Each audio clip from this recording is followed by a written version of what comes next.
안녕하십니까, 지리산 스토리입니다. 오늘은 제가 말씀드리고 싶은 거는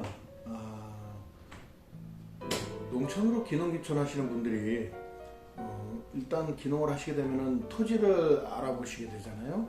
그래서 그 시골 땅을 구입할 때와 아니면 구입한 후에 주의하실 그런 상황에 대해서 제가 말씀을 한번 드려보겠습니다. 농촌으로 들어오셔서 토지를 이렇게 바로바로 구입을 하시고 그 구입하신 거를 그 주변 분들이나 그걸 소개해 주신 분들이 아무 문제가 없다고 그래서 덥석덥석 그렇게 사시는 분들을 제가 간혹 봅니다. 물론 상식적이지 않는 행위죠. 물론 그거는 그 주변 분들을 믿고서 하는 건데 그 주변 분들이 그 주변의 땅에 대해서 모든 걸 책임지지 않습니다. 내가 언제 그랬냐는 식으로 바로 등을 돌리고 말을 바꾸기 때문에 결국은 기농기촌 하시는 분들이 피해를 보는 거죠.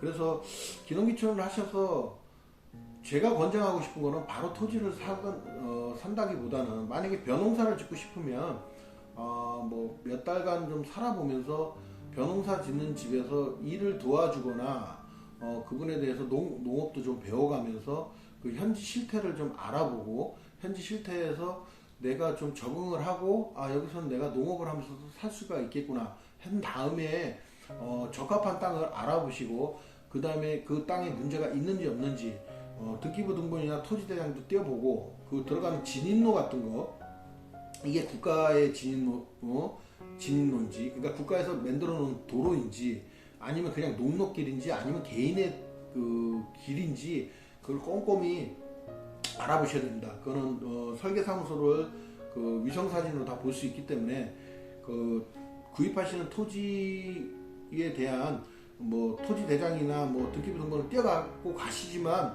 그 외적인 것도 그 주변의 것도 다 알아볼 수가 있기 때문에 설계사무소와 협의를 보고 혹시나 진입로가 타인의 소유로 돼 있으면 그 어떤 행위를 할 때 거기에 토지 사용 승낙서라는 것을 꼭 받아야 됩니다. 근데 뭐 모르는 분들은 건축 행위를 그냥 할 때가 있어요. 예를 들어서 그 토지주가 한테 찾아가서 제가 이래서 저 땅을 매입을 해서 여기다 제가 집을 한 채 농가주택을 하나 지려고 그러는데 어르신이 좀 저를 도와주시는 마음에 저 도로를 써도 괜찮다고 하시면 제가 좀 써도 괜찮을까요? 했는데 그분이 흔쾌히 구두로 그래 마음대로 써 마음대로 쓰고 집을 짓든지 그건 자네가 알아서 해 이렇게 했다고 그래서 덥석덥석 그냥 거기다 집을 짓다가는 나중에 큰 낭패를 봅니다. 아마 집을 한 30%에서 50% 정도 건축행위가 진행되는 과정에서 그 도로에 토지주가 찾아올 겁니다. 그 뭐 토지주가 오든지 그 집에 자손이 찾아오든지 아들이 찾아오든지 친척이 찾아와서 그때부터 공사 방해를 하기 시작할 겁니다. 누구 마음대로 이 토지를 쓰냐? 아니 분명히 승낙을 해서 썼다. 언제 그랬냐? 난 그런 적 없다. 이런 식으로 모르쇠로 나오기 때문에 큰 낭패를 볼 수가 있습니다. 그렇기 때문에 항상 그런 부분에 있어서는 그 도로가 타인일 경우에는 진입로가 그 부분에 있어서는 토지사용 승낙서를 받을 때 반드시 그쪽 분하고 문서화를 하셔야 됩니다. 문서화를 하시고 녹음을 꼭 이왕이면 녹음을 하시는 게 그 진행 과정을 하시는 게 차후에 큰 낭패를 보지 않을 수가 있습니다. 근데 여기서 또 어떤 문제가 생길 수가 있냐면 시골 땅은 본인이 소유한 지 8년이 지나면 거의 세금이 없습니다. 세금이 없기 때문에 이제 이분들이 편법을 쓰시는 거죠. 예를 들어서 이분들은 여기서 오래 사셨기 때문에 분명 그 진입로도 10년, 20년 된 자기의 소유의 토지일 겁니다. 그래서 이거를 뭐 사용승낙서를 쓴다거나 어떤 뭐 녹음을 해도 좋으니까 이거를 쓰라고 허락을 받아서 했는데 아무 문제가 없을 줄 알았는데 그렇게 법적으로 완벽하게 처리를 했는데 어느 순간 무슨 일이 생기냐면 그 도로 진입로를 자기 자식이나 자기 인척한테 팔았다고 하는 통보가 옵니다. 팔아서 이제 내 소유가 아니기 때문에 저분하고 협의를 보라고 합니다. 그렇게 소유주가 바뀌면 바뀐 사람하고 또 협의를 봐야 되는 상황이 생기죠. 왜? 건축을 못하도록 그 사람이 도로 자체에다가 어떤 뭐 적재물을 갖다 놓는다거나 돌을 갖다 놓거나 나무를 쌓아놓거나 아니면 입구를 막아버리는 아주 천인공노한 일을 또 저지르죠. 그렇기 때문에 다시 협의를 봐야 되는 그런 악불사 그런 일이 또 생길 수 있어요. 그러니까 더 꼼꼼히 알아봐야 되고, 진짜 그 토지를 사용설명서를 쓰실 때 5년이면 5년, 10년, 10년 아니면 평생을 사용할 수 있게끔 쓸 때 이분이 차후에 이런 일이 생기는 것까지도 단서조항으로 넣어서 이런 일이 생겼을 때 어떤 나한테 불이익이 오지 않는 거에 대한 단서조항을 꼭 거기다 기입을 하셔서 문제가 안 생기도록 하셔야 됩니다.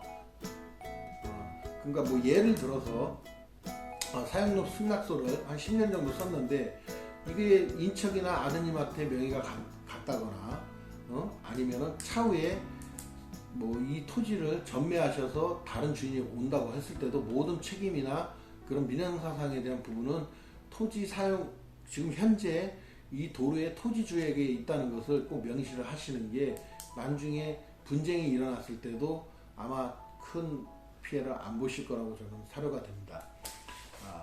그리고 이제 그런 외적인 거를 사용승낙서를 써서 어떤 공사에 문제점이 안 생겼는데, 그거는 자기가 산 토지 앞에 있는 도로잖아요.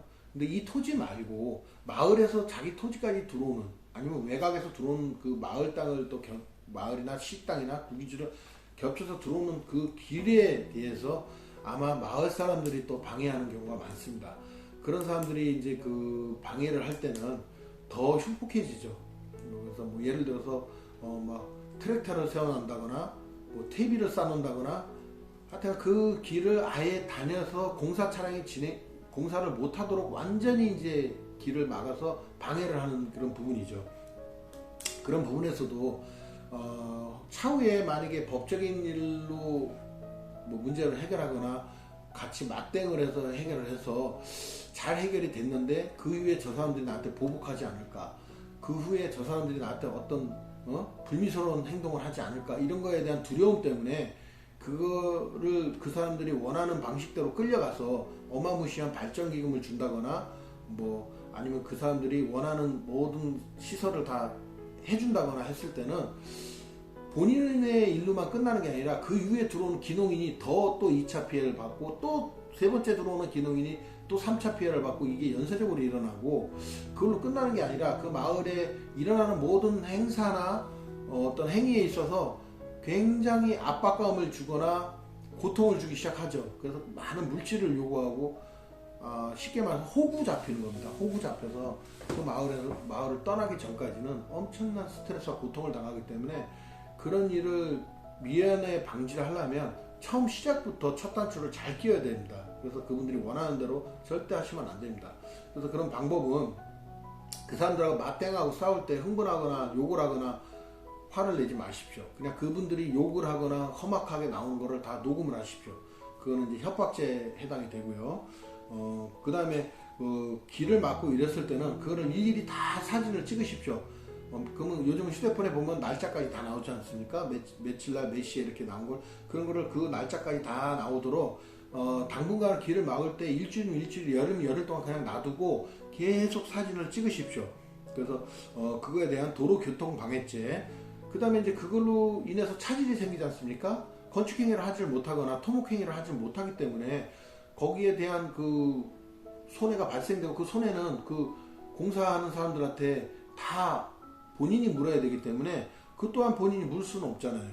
그래서 그것도 이제 업무방해죄, 공사방해죄로 고소고발을 할 수 있습니다.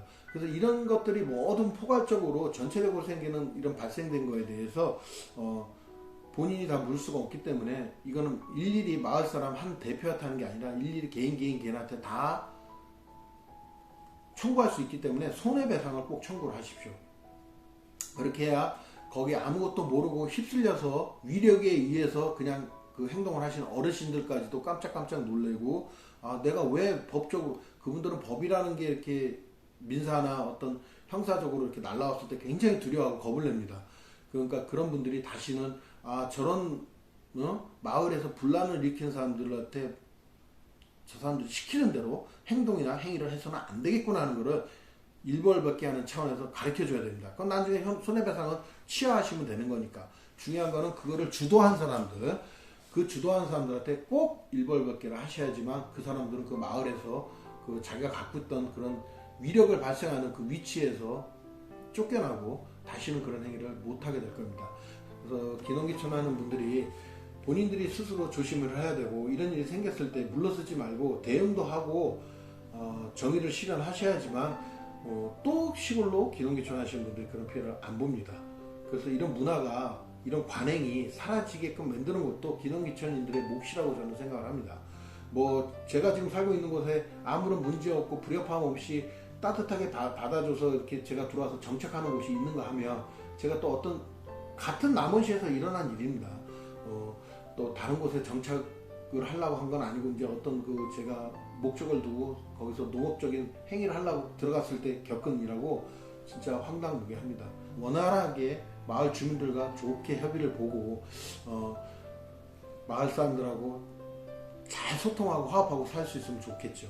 그때 그렇지 않은 마을이 있기 때문에, 그래서 제가 항상 말씀드리는 거는 바로바로 아무리 풍광 좋고 아무리 살기 좋은 마을로 제 눈에 보였다고 해서 무조건 기농기촌하지 마시고, 그런 기농지나 정착지가 생겼을 때는 1년 정도는, 최하 1년 정도는 왔다 갔다 하시면서 살아보고 마을 주민들과 소통한 다음에 토지를 그때 안전하게 확실하게 알아보고 토지를 구입을 하셔서 기농기촌 하시는 게 제일 원활하게 문제없이 기농기촌하는 방법 중에 하나라고 생각이 듭니다. 그래서 오늘은 기농기촌인들이 토지를 성급하게 구매하지 마시고, 토지를 구매하는 구입하시는 과정에서 일어나는 일에 대해서 제가 말씀을 드린 거고, 제가 실제로 경험한 일이기 때문에 다음번에 기농기촌 하시는 분들은, 제 이후로 기농기촌 하시는 분들이 잘 숙지하셔서 이런 일이 안 생기기를 바라는 마음으로 제가 오늘 영상을 한번 찍어봤습니다. 자, 제 영상이 마음에 드셨다면 구독, 좋아요, 알람 부탁드리겠습니다. 자, 오늘 이야기는 여기까지 하는 걸로 마치겠습니다. 안녕히 계십시오.